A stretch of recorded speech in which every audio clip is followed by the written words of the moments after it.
A few years ago, I started working with a third year podiatry resident who had decided that she wanted to go directly from residency into her own private practice. There were a lot of people around her, though, that told her that was risky, but she knew that she wanted to be in private practice. So we sat down and we started building a plan. And one of the first questions I asked her is the same question I ask physicians all the time. So tell me, what do you want? It sounds like such a simple question, but you'd be surprised how often it makes people really stop and think. And then I just start picking at it. Now, tell me, what does your perfect day look like? How about your perfect week? Tell me about your perfect month. And finally, what's your perfect year look like? Because I don't just want to know how much money you want to make. I want to know what you want your life to look like. And in her case, she was a young physician with a new and growing family. She wanted to be able to pick her kids up from school at least 3 days a week. She wanted to be able to take 5 weeks off every year to spend time with family. And of course, she had her financial and career goals too.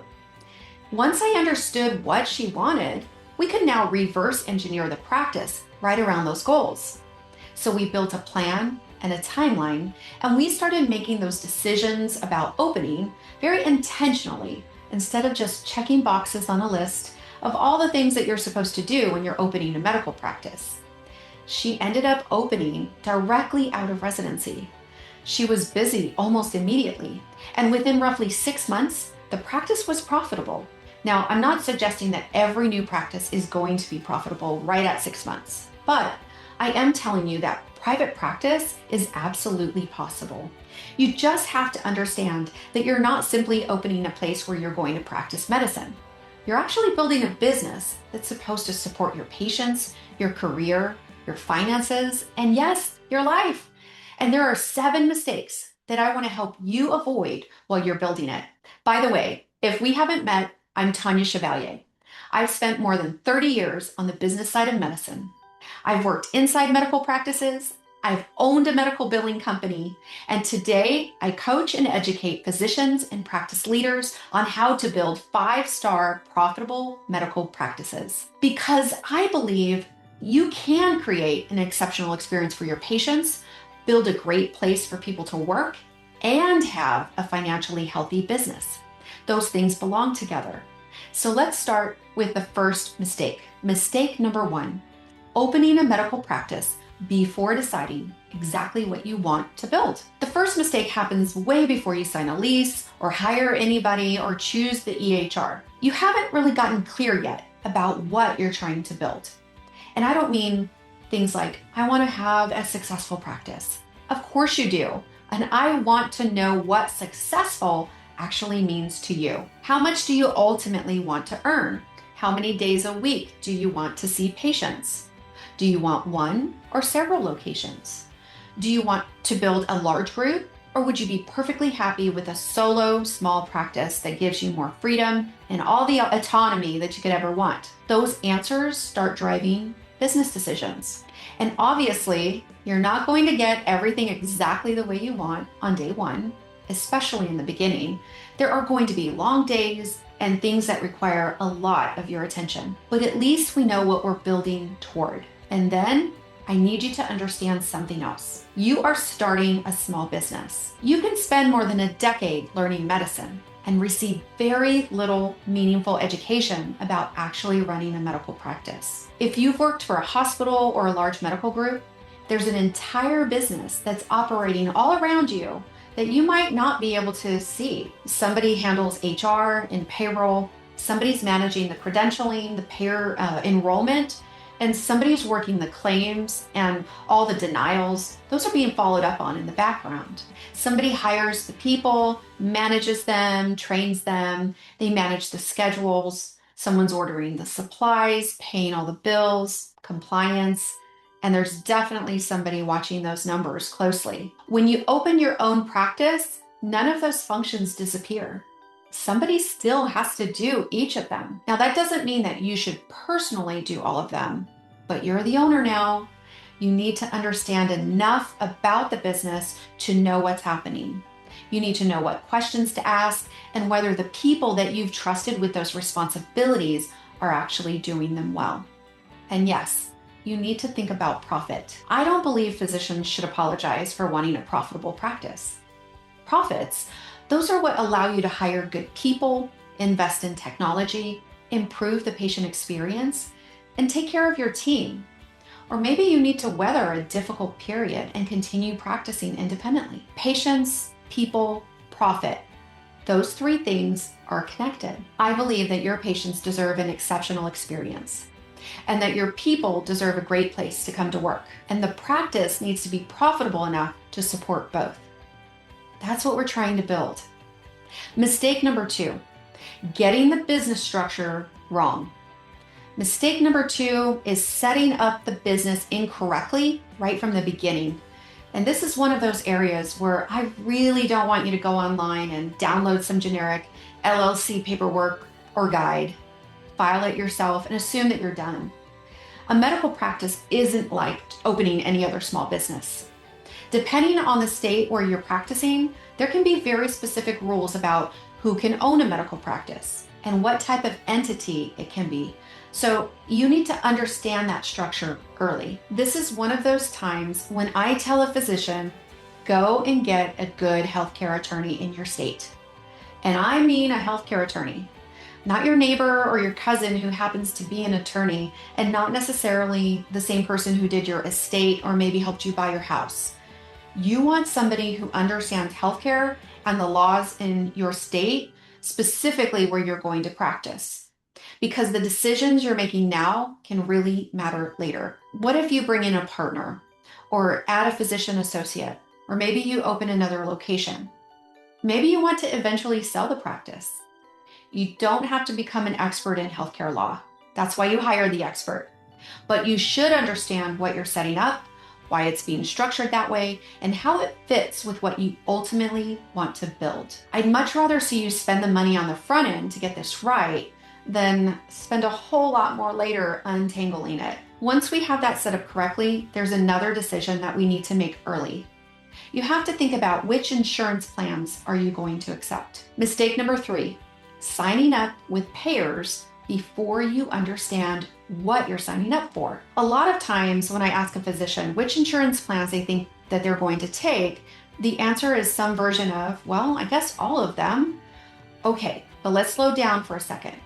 Just because an insurance company will give you a contract doesn't necessarily mean it's a good contract for your practice. And just because everybody else in your area seems to take a particular insurance plan, it doesn't automatically mean that you should. You have to think about, what are they going to pay you for the services that you expect to provide most often? Are they even accepting new providers in your specialty, in your market? And does taking that insurance make sense for the patients you're trying to serve and the practice you're trying to build? Medicare is a good example. I'm not telling you not to take Medicare. I work with plenty of practices where Medicare is an important part of the payer mix. But I don't want you to automatically enroll just because someone told you, well, of course you have to become a Medicare provider. Understand what that decision truly means. How does Medicare pay for the services that you're planning to provide? What are the documentation requirements? And what will the patient be responsible for? What does participating versus not participating mean? Understand it, and then you can make an informed decision. Because you can be incredibly busy and still not have a healthy business. You can have a full schedule, but you can also be exhausted at the end of every day. And it wouldn't be fun if you're still not making enough money. Volume alone doesn't tell me whether the practice is financially healthy. I need to know what you're actually collecting for the work you're doing and what it costs you to provide that care. So let's not make the goal, get on every insurance plan so I can fill the schedule. Make an informed decision about which ones make sense for your practice. And once you've decided which payers you want to participate with, there's something you need to start much earlier than a lot of physicians realize: credentialing. Mistake number 4, waiting too long to start the credentialing. Credentialing can really catch new practices off guard because there's so much else going on. You're looking for office space, you're choosing the EHR, you're thinking about equipment and furniture, you're hiring your employees, you're working on your website and your phone system. So credentialing can feel like something you'll get to once you get a little closer to opening. But don't wait. If you know that you want to accept certain insurances, credentialing needs to be part of your startup plan very early. I'm not going to give you a magic number and say start it exactly at this time frame before opening, because every situation is a bit different. Some payers move faster than others, and some networks may not even be open yet. And the date you're actually approved, which is your effective date, to start seeing patients under that plan can vary. The point is, start early and build it into your opening timeline. Because here's what I don't want to have happen. You found your space, you hired your team, and you're now paying rent and payroll. You've got your software subscriptions, your malpractice insurance, utilities, supplies. You're ready to start seeing patients, and you're still waiting on payer enrollments that you were counting on. And meanwhile, those bills, they keep coming. And this brings us to something that new practice owners don't think about nearly enough: working capital. It's one thing to have enough money to open your practice. It's another thing to have enough money to keep running while you wait for the practice to start supporting itself. Even when credentialing goes perfectly and you start seeing patients right away, the money doesn't always show up the next day.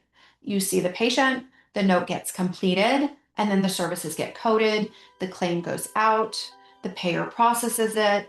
There's a problem, somebody has to fix it. That takes time. Well, eventually you will get paid. So when we're figuring out how much money you need, I'm not just looking at what it costs to get the doors open. I need to know, how long can you keep paying the bills if collections take longer to bill than we expect? That's your runway. Remember the young podiatrist I told you about? We had a timeline. There were things that needed to start happening long before she ever saw her first patient. And we worked backwards so we knew what we needed to have happen and exactly when.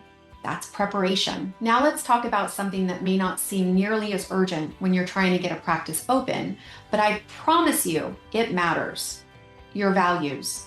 Mistake number 5, letting the culture create itself. If you don't decide what this practice values and what kind of culture you want to create, the people you hire are going to bring their own values with them. And guess what?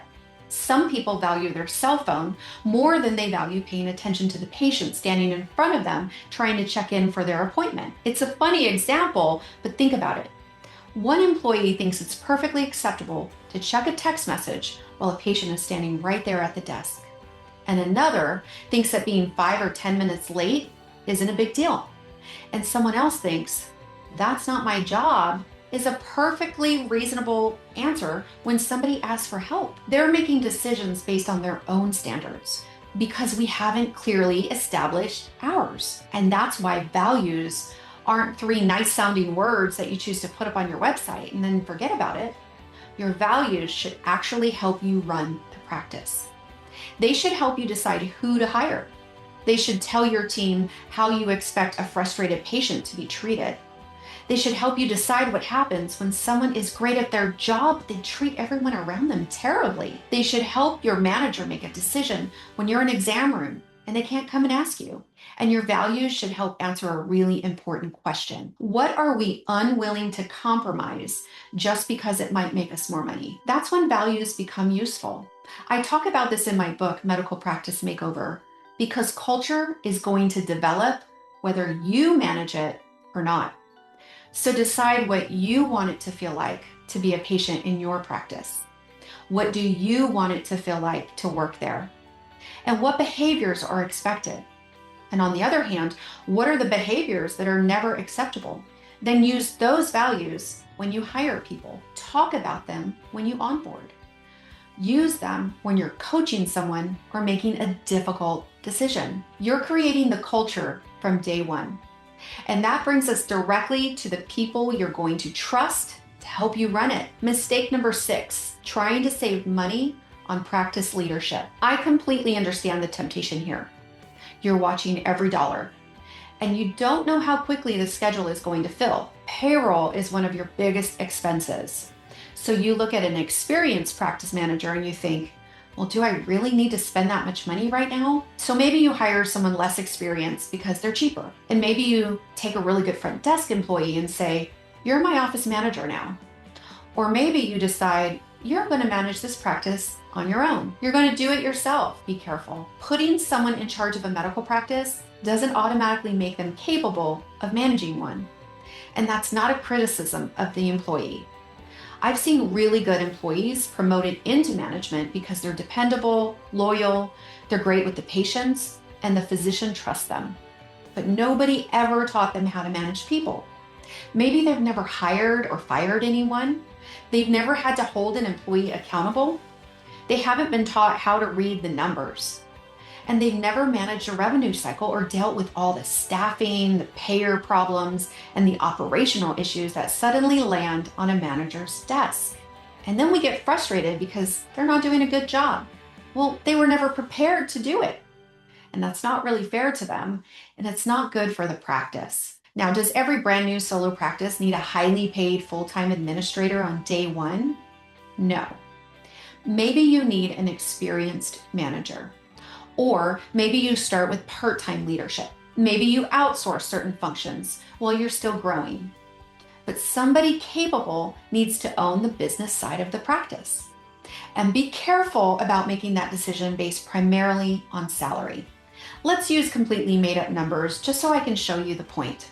Suppose one candidate is going to cost you $50,000 a year, and a much more experienced candidate is going to cost you $65,000. It's easy to think, well, I can save $15,000. But what if the more experienced person helps you complete just a few more patients each week because the schedule is managed better? What if they reduce overtime costs? What if they're catching problems at the front desk?